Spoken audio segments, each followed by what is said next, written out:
ang mga kwento ng pag-ibig, kwento ng buhay at kwento ng pag-asa dito sa Barangay Love Stories. Love Stories.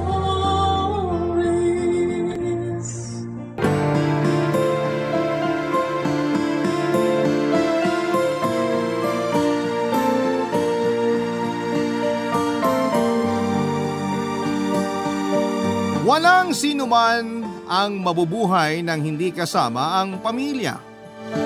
Yun ang sabi ng karamihan. Kaya ang iba sa atin ay sagad kung makapagbigay ng tulong para sa ikagiginhawa ng lahat ng parte nito. Ikaw kabarangay, hanggang saan ang kaya mong isakripisyo para sa pamilya mo? Madalas na umiikot ang malaking parte ng buhay natin sa ating pamilya. Yung iba nga sa atin ay sila ang ginagawang mundo at sa kanila na umiikot at inuubos ang bawat oras ng buhay natin. Pero ang sabi ng iba, ang pagtulong daw, kahit pa sa pamilya ay dapat na may limitasyon. Dahil ang enerhiya at oras ng bawat isa sa atin ay palagi ring may hangganan. Dear Papa Dudut, tawagin niyo na lamang po ako sa pangalang Annalyn, 34 years old at nagtatrabaho bilang supervisor dito sa isang department store sa Batangas. Palagi talaga ako nakikinig ng inyong programang Barangay Love Stories at umaasa ako na sana'y marinig ko ring umere sa inyong radio station ang sulat kong ito. Alam ko kasi na libo-libo ang mga tao na nagpapadala ng sulat sa inyo at kung sakali man na pala rin akong mapili itong sulat ko ay makapag-iiwan din sana ng aral ang kwentong ibabahagi ko sa araw na ito. Papadudod panganay ako sa 7 magkakapatid at kaugalian na nga ata ng karamihan sa atin na umasa na ang panganay ang makapagbibigay ng magandang buhay sa buong pamilya. Ang panganay na anak ang palaging may pinakamalaking responsibilidad sa lahat. Dahil yon ang nangyari sa akin noon, Papa Dudut. Bago namatay ang tatay ko, palagi niyang sinasabi na kailangan ko raw mag-aral ng mabuti dahil ako raw ang makapag-aahon sa pamilya namin mula sa kahirapan.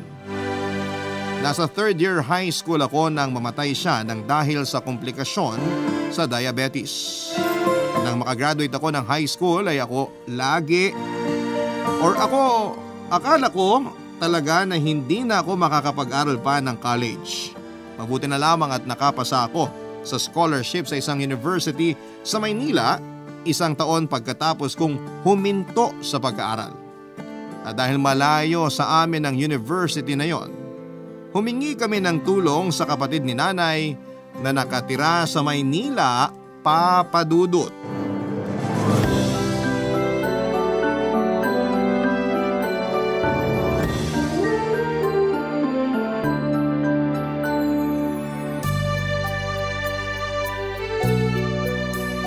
Nay, ang laki po pala ng bahay ni Tita Malu, no?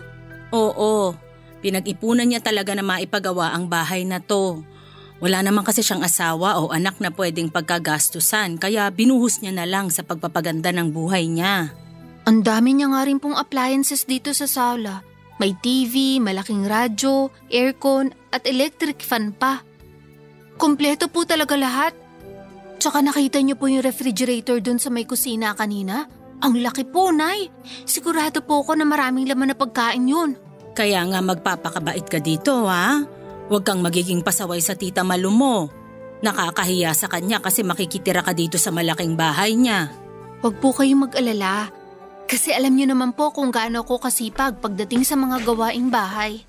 Nandito na ang merienda niyo ni Annalyn, ate. Pasensya na at medyo natagalan ako sa pag-iinit nitong ginataang bilo-bilo sa katuron. Ayos lang, Malu. Hindi ka na nga dapat nag-abala pa kasi aalis din naman ako kagad. Hindi naman pwede yun kasi minsan ka na nga lang pumunta dito sa bahay ko eh. Hinatid ko lang naman kasi talaga si Annalyn dito. Uuwi rin kagad ako sa bahay namin. Kumain ka muna. Kasi niluto ko pa talaga kaninang umaga tong ginataang bilo-bilo para sa merienda natin ngayon. Ikaw din, Annalyn, kumuha ka na dito ng mangkok mo.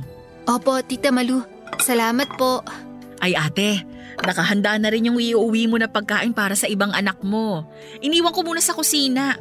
Kukunin ko na lang mamaya kapag aalis ka na. Ay, ang bait mo talaga, Malu. Salamat ha. Naku, wala yun. Hindi naman mahirap lutuin ang bilo-bilo na yan. Hindi lang naman para sa mga hinanda mong pagkain. Salamat kasi pumayag ka na dumito muna si Annalyn sa bahay mo habang nag-aaral siya ng kolehiyo. Ayos lang kasi wala naman akong ibang kasama dito sa bahay. Salamat din kasi ikaw pa talaga ang magbibigay ng allowance sa anak ko para hindi na siya mag-working student. Oo nga po, Tita Malu. Pwede naman po ako mag-working student para hindi ako masyado maging pabigat dito sa inyo. Sino bang may sabi na magiging pabigat ka sa akin? Pamangkin kita kaya kahit paano, obligasyon ko na rin na tulungan ka sa pag-aaral mo. Nahihiya lang po ako kasi mas mapapalaki ang gastos niyo sa akin. Okay lang dahil gusto ko na makapag-focus ka sa pag-aaral mo. At hindi mo magagawa yun kung mahahati ang oras at atensyon mo sa trabaho at pag-aaral. Basta ang gusto ko lang ngayon, pagbutihin mo ang pag-aaral mo sa college, Annalyn. Makakaasa po kayo na yun talaga ang gagawin ko, Tita Malu. Hindi ko po kayo bibiguin ni Nanay. Mabuti naman kung ganon. Basta nandito lang ako para tulungan ka at ibigay ang mga pangangailangan mo para sa kolehiyo. Ay, napakabait mo talaga, Malu. Hindi ka pa rin nagbabago hanggang ngayon. Gusto ko lang bumawi sa'yo. Kasi mula nang mamatay ang mga magulang natin, hindi na tayo masyadong nagkakasama o nagkakausap, ate. Ayos lang kasi nagkaroon na rin naman tayo ng kanya-kanyang buhay. Kaya nga natutuwa ako na kahit sobrang asensado ka na, hindi ka pa rin nakakalimot na tumulong sa akin o sa iba pa nating kapatid. Salamat, Malu. Salamat talaga. Papa Dudut, hindi talaga ako matalino. Pero masipag at matyaga akong mag-aral kaya nakatapos ako na salutatorya noong high school. Ang nasa isipan ko talaga noon ay kailangan kong makagraduate para makahanap ako ng maayos na trabaho. At kapag may maayos na akong trabaho, mapag-aaral ko na ang mga kapatid ko hanggang sa kolehiyo. Alam ko na yon ang magiging simula ng pagkakaroon namin ng magandang buhay. Lahat ay magsisimula sa akin. Kaya naman nagsumikap talaga akong mag-aral at makakuha ng scholarship, Papa Dudut. Kaya lang kahit may academic scholarship na ako, may iba pa rin akong kailangang pagkagastusan na hindi maibibigay ni Nanay dahil maliit ang kinikita niya sa pagbabantay ng tiyangge sa lugar namin. Si Tita Malu na kapatid niya ang naisip niyang pwedeng makatulong sa amin. Matandang dalaga si Tita Malu at wala ring anak. Makikitira ako sa bahay niya at bibigyan niya ako ng allowance kapalit ng pag-aasikaso ko ng mga gawaing bahay. Wala namang problema sa akin yon dahil gusto ko talaga makapagtapos ng pag-aaral ko, Papa Dudut.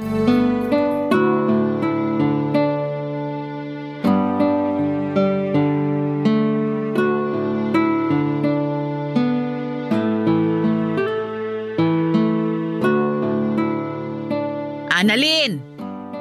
Annalyn! Gising na, aba! Tita Malu, medyo maaga pa po yata. Kasi madilim pa po sa may labas ng bintana. Anong maaga pa? 5:30 na, kaya bumangon ka na dyan. Pwede po bang 6:00 na lang ako bumangon? Medyo napagod din po kasi ako sa biyahe namin ni Nanay kahapon. Ay, hindi pwede! Bumangon ka na dyan at marami ka pang gagawin. Pero Tita Malu… Annalyn, umayos ka dyan. Hindi ka pa nagtatagal dito sa bahay ko, nagiging pasaway ka na kaagad? Hala, bilisan mo't bumangon ka na dyan. Halika na, lumabas ka na ng kwarto. Sige po, Tita.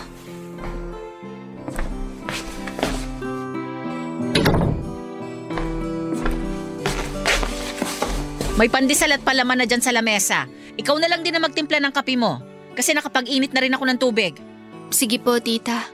Mabilis ang oras dito sa Maynila, ha? Hindi pwede ang babagal-bagal at tatamad-tamad ka. Kung gusto mong umasenso ka sa buhay, sipagan mo sa lahat ng oras. Opo, Tita.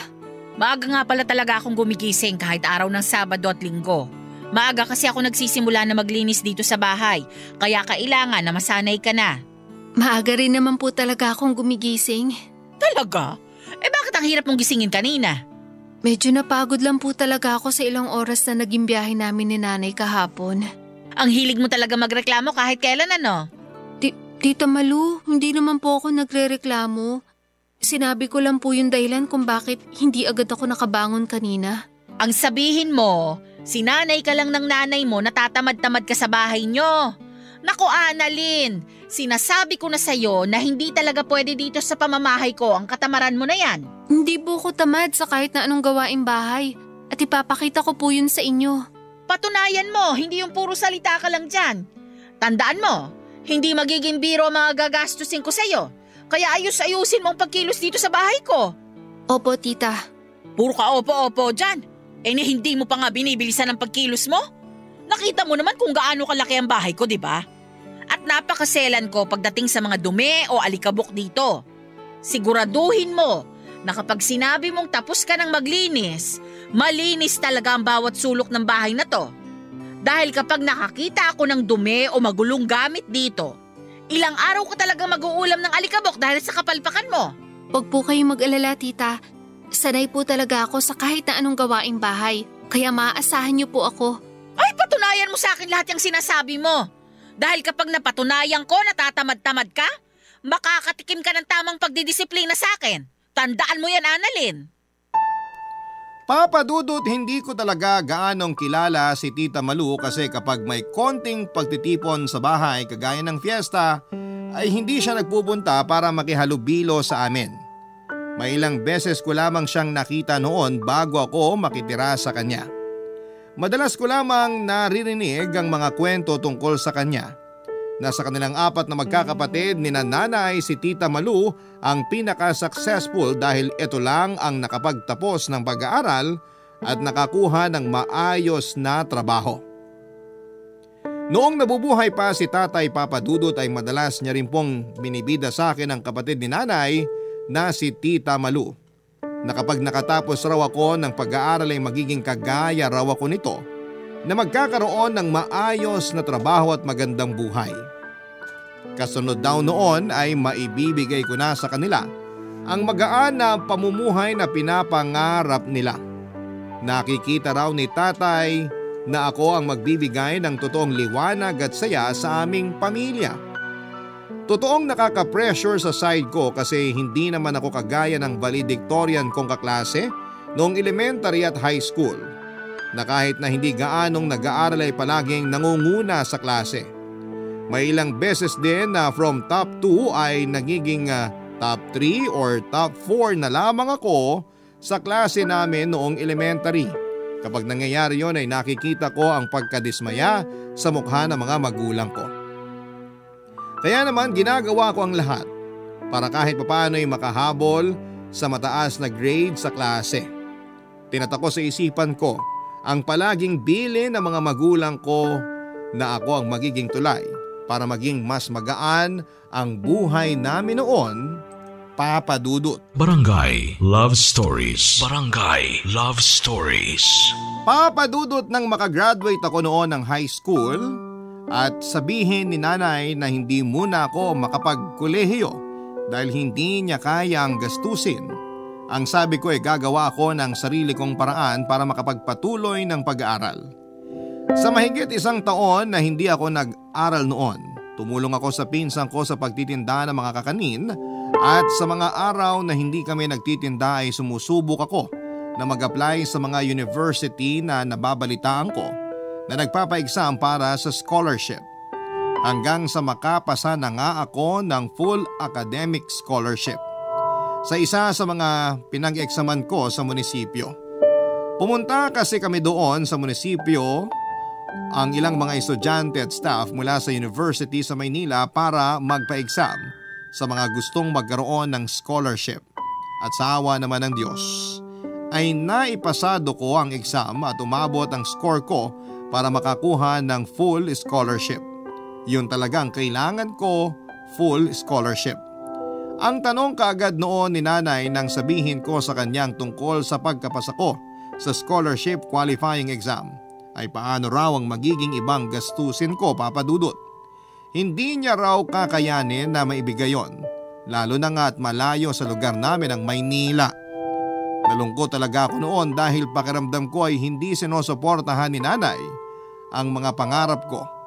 Ang pangarap ko na makapagtapos ng pag-aaral. Hanggang sa isuggest niya sa akin na doon na lamang ako makitira muna kay Tita Malu na noon ay nakausap na rin daw niya.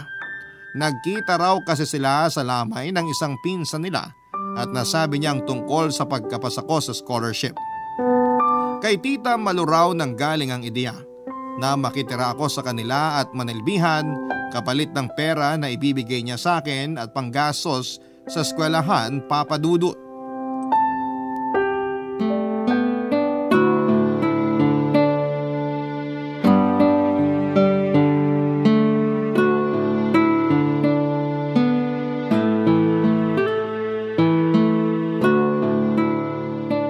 Grabe, ang sakit naman sa ulo nitong nire-review ko.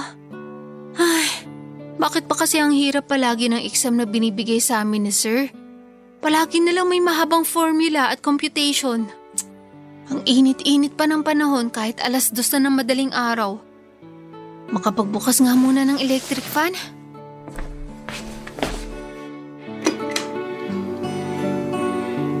Ayan, grabe. Kahit paano nabawasan ang init dito sa sala. Nakakadagdag kasi ito ng sakit ang ulo ko. Oh, bakit gising ka pa? Tita, nagre-review po kasi ako para sa midterm exam namin mamaya. Madaling araw na! Ngayon mo pa naisipang mag-review? Marami po kasi akong ginagawa kapag umaga bago ako pumasok sa school eh. Pati na rin po kapag kakauwi ko lang dito sa bahay.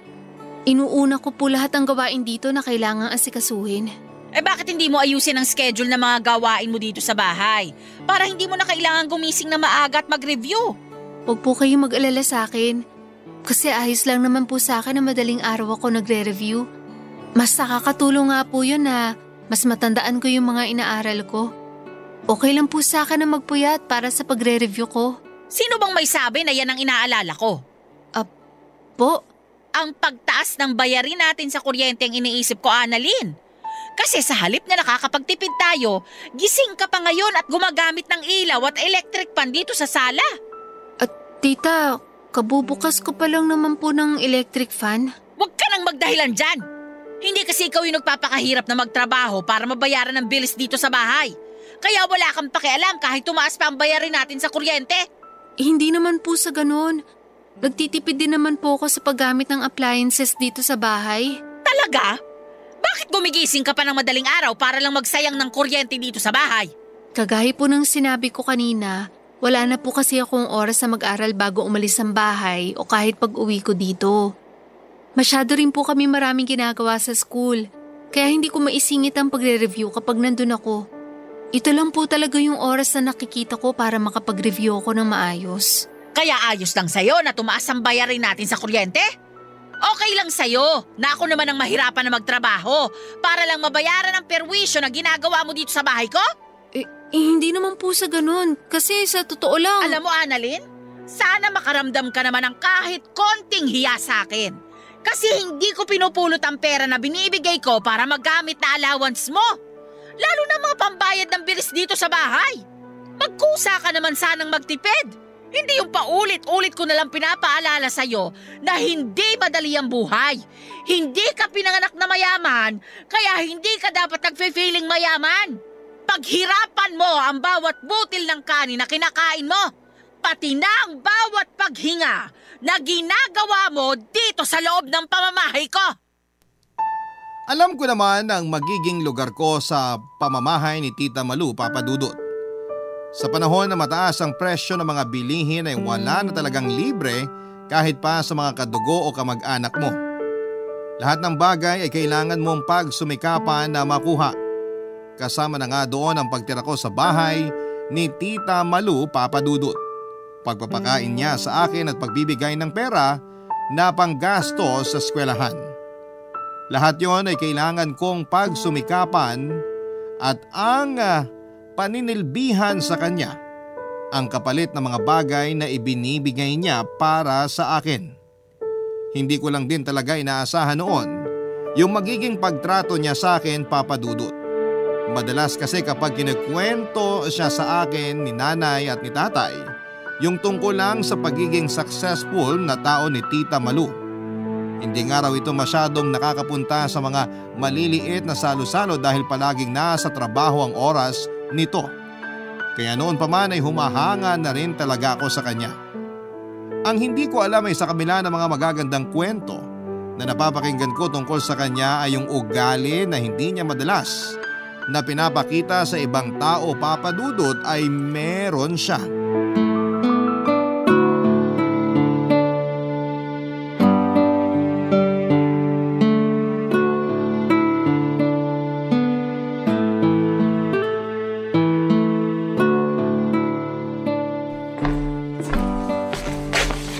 Eto na ang kape mo, ate. Salamat, Malung. Mabuti naman at naisipan mo nang dumalaw dito sa bahay. Pasensya na at ngayon lang din ako nagkaroon ng extra na pera para magamit na pamasahe paluwas ng Maynila. Dapat sinabi mo para pinadalhan kita ng pamasahe mo papunta dito. Ano ka ba? Hindi na kailangan yun at napakarami mo nang naitutulong sa amin ng anak ko. Nahihiya na nga ako sa iyo eh. Ate, walang dahilan para mahiya ka sa akin. Sabi ko naman sa'yo, basta kailangan mo ng tulong, magsabi ka lang palagi sa akin. Nay? Annalyn, anak! Nay, grabe! Namiss ko po kayo! Payakap nga po! Namiss din kita, anak. Miss ka na namin ng mga kapatid mo. Ay... Maupo ka muna dito sa sofa at mukhang pagod ka rin sa biyahe mo. Medyo nga po, kasi ang layo ng nilakad ko mula dun sa may kanto. Naku, naglakad ka pala mula dun sa babaan ng jeep? Opo, Tita Malu. Ay bakit hindi ka nalang sumakay ng tricycle? Nagtitipid po kasi ako, tita. Mabuti naman at naisipan mo nang gawin yan. Alam mo kasi, sa totoo lang ate, medyo magastos pala tong si Annalyn. Palagi niyang nauubos ang allowance na binibigay ko sa kanya. Kahit sinusobrahan ko na nga yung binibigay ko, wala pa ring natitira. Kaya madalas ko tuloy siyang masermonan tungkol sa paghawak at paggamit ng pera. Alam ko na hindi ako ang nanay niya, pero hindi ko lang maiwasan na mapagsabihan sa ate. Ayos lang, Malu.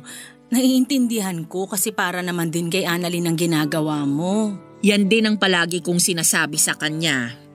O siya, maiwan ko na muna kayo dyan. Magluluto lang ako ng ulam para sa hapunan natin. Naku, Malu, aalis na rin naman ako mamaya. Huwag ka nang mag-abala pa. Dito ka na maghapunan, ate. Bibilisan ko ang pagluluto para maaga tayong makakain. Ikaw na muna mag-asikaso sa nanay mo, Annalyn. Ako nang bahala sa pagluluto sa kusina. Tatawagin ko na lang kayo kapag kakain na tayo, ha? Sige po, Tita Malu. Salamat po. Kamusta ka naman dito, anak? Ayos naman po ako dito, Nay. Sigurado ka? Opo. Para kasing medyo nangangayayat ka. Saka ang lalim ng eye bags mo. Marami po kasing inaasikaso ngayon sa school kaya madalas napuyat din po ako. May gusto ka bang sabihin o ikwento sa akin? Wala naman po. Maayos ba ang trato ni Malu sa'yo dito sa bahay niya? Ayos na ayos lang po ako, Nay. Mabait po siya sa akin tsaka binibigay niya po lahat ng mga kailangan ko sa school. Madalas nga po na sobra talaga yung allowance na binibigay niya sa akin. Kaya maswerte po ako na pinatuloy niya ako dito sa bahay niya. At tinutulungan niya ako pagdating sa ibang gastusin na kailangan para makapag-aral po ako. Papa Dudut, hindi naman ako madalas na sinasaktan ng pisikal o pinagbubuhatan ng kamay ni Tita Malu. Mas madalas pa yung ginagawa niya na pagsigaw sa akin at pagbitaw ng mga masasakit na salita. Pakiramdam ko ay mas masakit pa ang mga salitang yon kesa sa pananakit niya ng pisikal sa akin. Mas nagiiwan yon ng kirot at marka sa akin, lalo na kapag nararamdaman kong isa lamang akong sampid na palamunin sa bahay ni Tita Malu. Pero ni minsan ay hindi ko yon sinabi o kinuwento kay Nanay Papa Dudut. Alam ko kasi na labis siyang mag-aalala sa akin at baka bigla niya na akong pauwiin sa bahay at ni minsan kasi hindi ako sinaktan o pinagbuhatan ng kamay ni Nanay.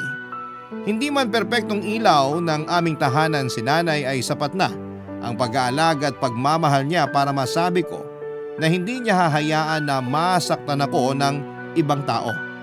Kaya ang palagi kong sinasabi sa kanya, sa tuwing magkakausap kami ay ayos lamang ako at mabait naman si Tita Malu. At kailanman ay hindi niya ako dapat na alalahanin, Papa Dudut. Barangay Love Stories. Barangay Love Stories. Papa Dudut, sa kabila ng hindi magandang pinagdaanan ko kay Tita Malu, malaki pa rin ang naging pasasalamat ko sa kanya dahil nakatapos ako ng pag-aaral ko. Oo, hindi naging madali ang lahat pero naging daan naman si Tita Malu para matupad ang mga pangarap ko na maitawid ang kolehiyo. Hindi man gaanong naging maayos ang pagtrato niya sa akin, nagpapasalamat pa rin ako na pinatuloy niya ako sa bahay niya at tinulungan sa mga gastusin ko sa pag-aaral.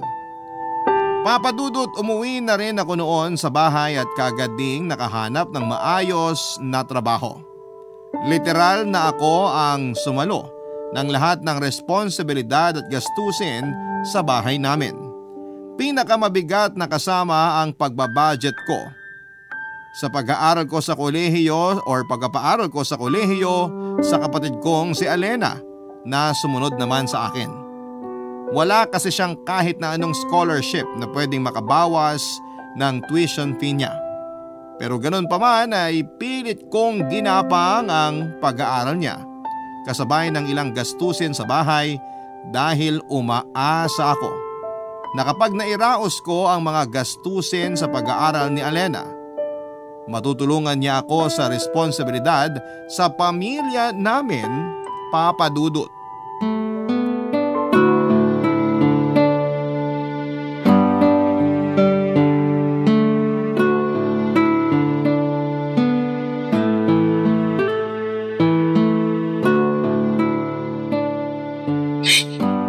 Anong plano mo ngayon? Hindi ko nga po alam, Nay. Kailangan malaman na to ng ate mo habang maaga pa. Natatakot po ako, Nay. Alam ko. Pero hindi mo pwedeng itago sa kanya ng matagal ang sitwasyon mo ngayon. Malalaman at malalaman din niya ang ginawa mo, Alena. Ate? Annalyn, ang aga mo naman yatang nakauwi ngayon, anak. Dapat nga po kanina pa ako nakauwi kasi maaga ko natapos yung trabaho ko, Nay. Kaya lang, ang traffic naman po banda dun sa may tulay kasi may banggaan na naman po ng truck at kotse dun. Grabe tuloy yung traffic na mapadaan yung jeep namin dun kanina. Madalas talaga na may nangyayaring aksidente dun. Ay, sandali nga lang at ipagtitimpla kita ng kape mo. Ako na po magtitimpla ng kape, Nay. Ako na. Samahan mo na lang dyan ang ate mo, Alena. Sige po, Nay. Kala ko gabi pa ang tapos ng klase mo kapag ganitong Biyernes, Alena. Ate, nag-text sa isang kaklase ko yung professor namin para sabihin na hindi siya makakapasok sa klase namin mamaya. Kaya umuwi na lang din ako ng maaga dito sa bahay. Mabuti naman kung ganun. Anong ibig mong sabihin ng mabuti naman, Ate Annalyn? Mabuti naman at naisipang mo umuwi na lang dito sa bahay. Kesa maglakwatsa ka pa sa labas kasama ng ibang kaibigan o kaklase mo. Sa panahon kasi ngayon, mahirap na talaga magtiwala sa mga taong nakapaligid sa'yo. Kasi hindi mo alam kung anong impluwensya ang pwede nilang maibigay sa'yo. Baka mamaya, ikapahamak mo pa yung pagsama-sama mo sa mga kaibigan mo kapag niyaya ka nilang lumabas o tumambay sa kung saan. Oh, eto na ang kape mo, Annalyn. Salamat po, Nay. Bakit pala hindi ka na nagsalita, Alena? Naiintindihan mo naman siguro yung punto ng mga sinabi ko kanina. Oo naman, Ate. Naiintindihan ko lahat. Eto na ang kape mo, Alena. Salamat po, Nay. Mabuti naman kung ganun. Ay, tikman ko nga muna tong kape na tinimpla ni Nanay. Oh, mainit pa yan. Kaya dahan-dahan lang sa pag-inom. Grabe ang pait. Pero ito talaga ang gusto kong kape para nagigising lalo ang diwa ko. Nitong mga nakaraang araw kasi pakiramdam ko, palagi akong pagod sa trabaho. Pero di bale, ilang taon na lang naman makakagraduate ko na rin, Alena. At matutulungan mo na ako sa mga gastusin dito sa bahay. Kaya iwasan mo sana yung mga classmate mo na alam mong hindi maganda ang impluwensya sa'yo ha. Baka mamaya, maging dahilan pa sila ng pagbubuntis mo nang wala sa oras at… Oh, Alena, ayos ka lang ba? Nako, pasensya na.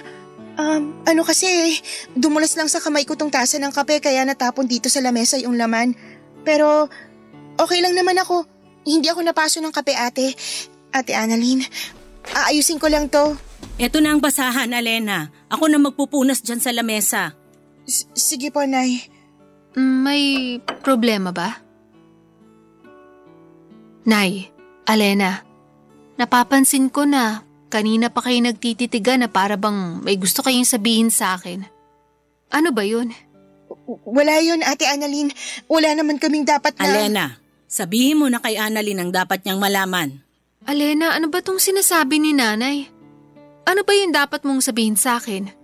Kasi kanina ko pa talaga kayo napapansin. Kaya sigurado ako na may gusto kayong sabihin sa akin eh. Ate Annalyn, buntis ako. Anong sabi mo? Tama ba yung narinig ko? Buntis ka, Alena? Oo, ate. Buntis ako. Sorry. Sorry? Sorry para saan? Kasi sinira mo yung tiwala ko sa'yo? Kasi sinira mo yung mga plano natin para sa bahay na to? Para kay nanay?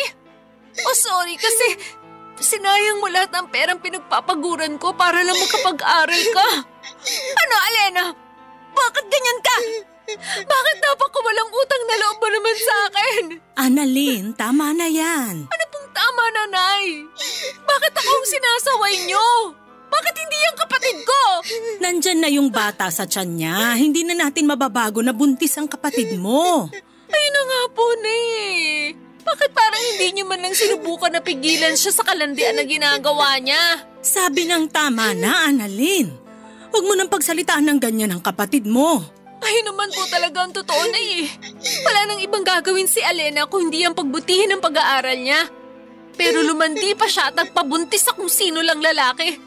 Samantalang ako nun, wala akong inatupag kundi pag-aaral ko at paninilbihan kay Tita Malu. Sabagay, hindi niya rin naman po alam kung anong pasakit ang pinagdaanan ko sa kamay ni Tita. Ha? Sinasaktan ka ba ng Tita Malu mo? Opo, at hindi lang yon. Palagi niya pa ako minumura at sinusumbat sa akin lahat ng mga ginagastos niya para sa akin. Tiniis ko lahat yun. At minsan, hindi ko sinabi sa inyo dahil ayoko mag-alala kayo. Dahil ang nasa isip ko nun, titiisin ko lahat ng hirap at pasakit sa bahay ni Tita Malu para makapagtapos ako ng pag-aaral ko. Para mapag-aaral ko yung mga kapatid ko at dumating ang araw na tutulungan ako ni Alena sa mga responsibilidad dito sa bahay. Pero nagkamali pala ako. Kasi hanggang sa huli, ako pa rin pala ang kailangan na kumayod sa pagtatrabaho para sa inyong lahat.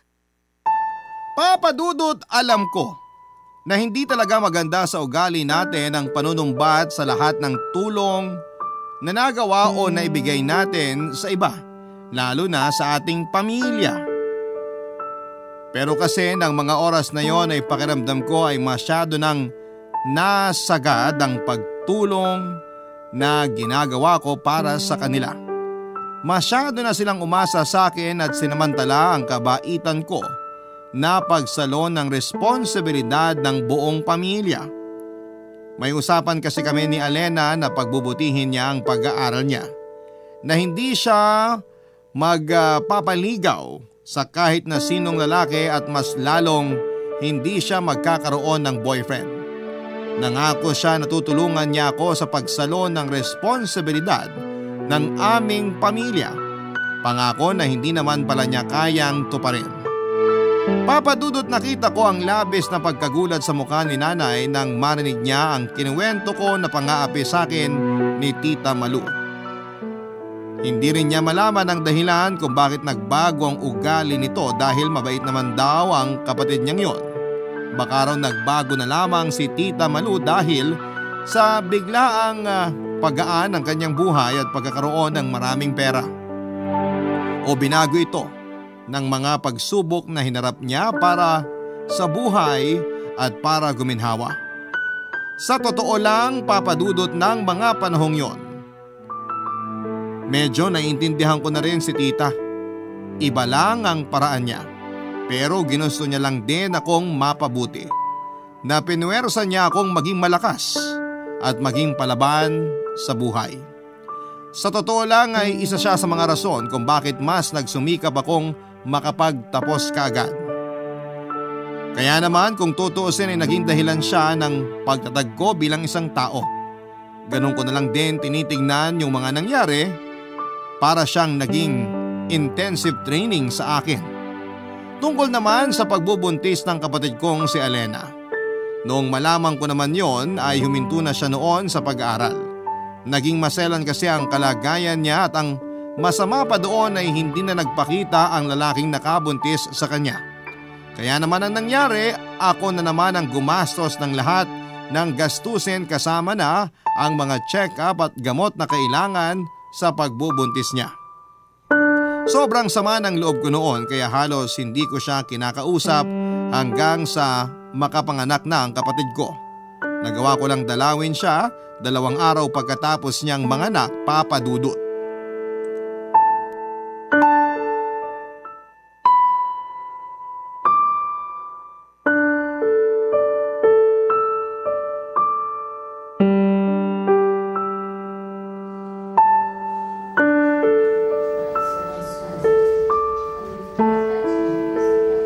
Kamukhang kamukha mo talagang baby mo, Alena.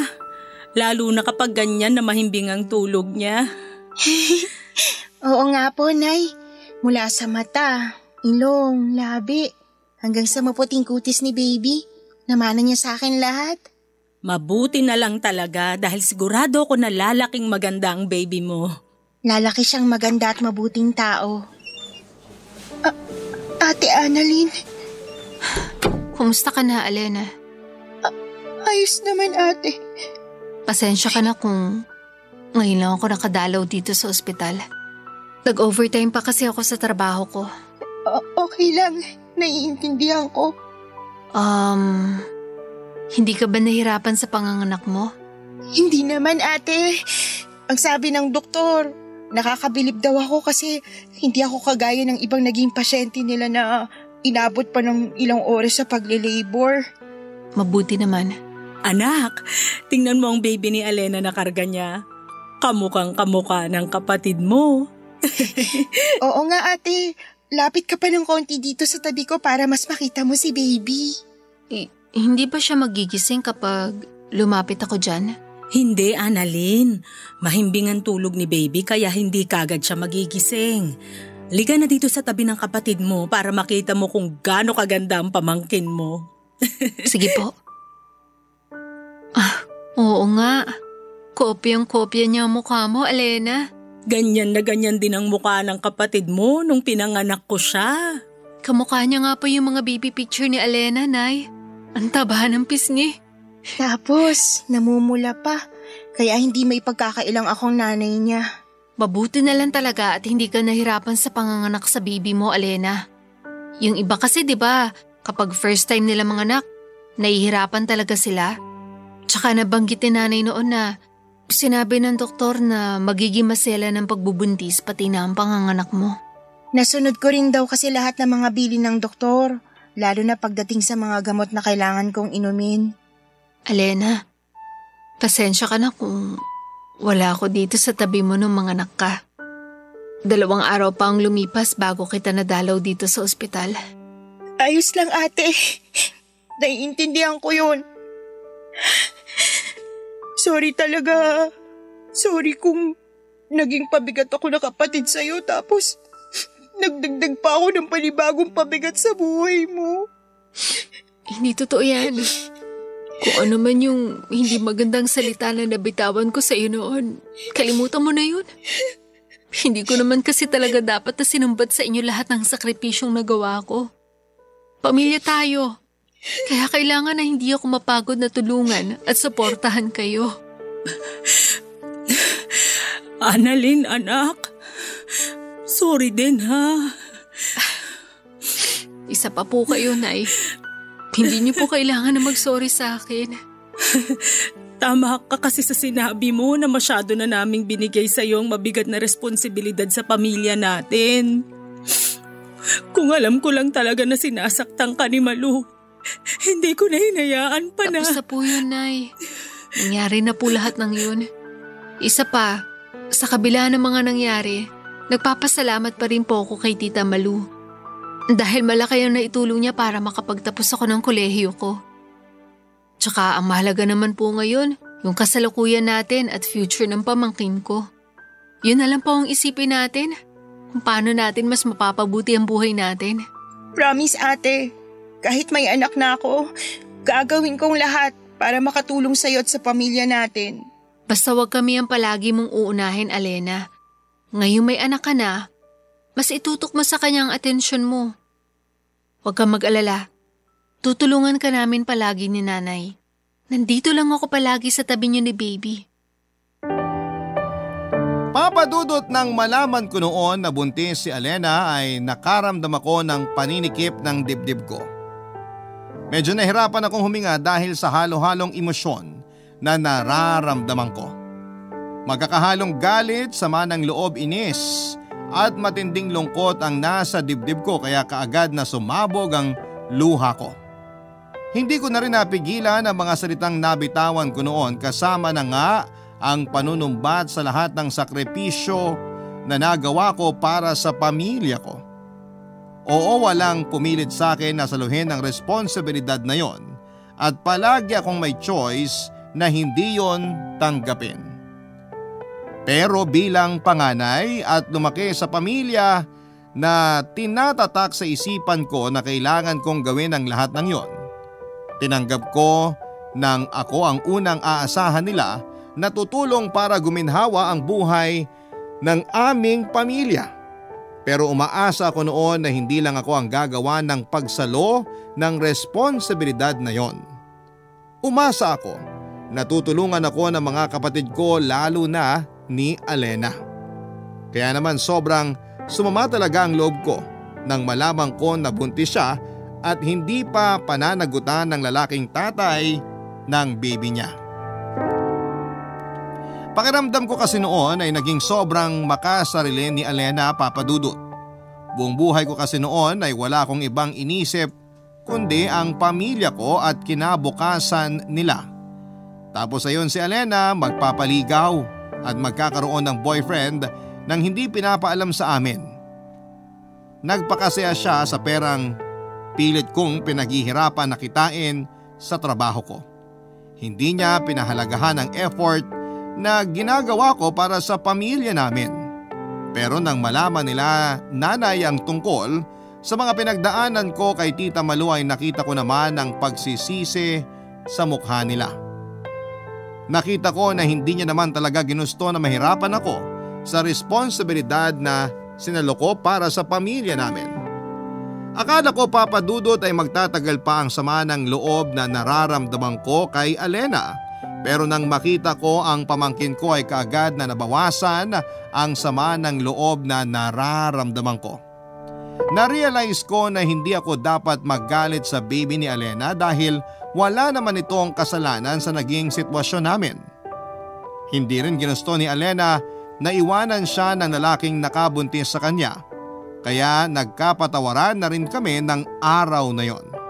Nang sumunod na taon ay pinagpatuloy ni Alena ang pag-aaral niya at nagawa niyang tapusin ang kolehiyo. Tinulungan niya rin ako na pag-aralin ng iba pa naming mga kapatid nang magkaroon na siya ng trabaho. Nagtulungan kami sa pagpapalaki sa anak niya at mga gastusin sa aming pamilya. Siguro nga, Papadudot, ang aral na maiiwan ko sa araw na ito mula sa sulat kong ito ay pahalagahan natin ang ginagawa ng ating pamilya para sa atin. Pahalagahan natin ang pagsasakripisyo na ibinibigay ng mga breadwinner ng ating pamilya. Dahil sa totoo lang, hindi madali ang maging breadwinner. Hindi madaling saluhin ang responsibilidad ng mga magulang, pero walang hindi kakayanin para sa mahal nating pamilya. Dito ko na po tatapusin ang sulat ko, Papa Dudut, ang inyong forever kapuso at kabarangay, Annalyn. Nagustuhan ng iyong napakinggan? Ituloy yan via live stream sa www.gmanetwork.com/radio.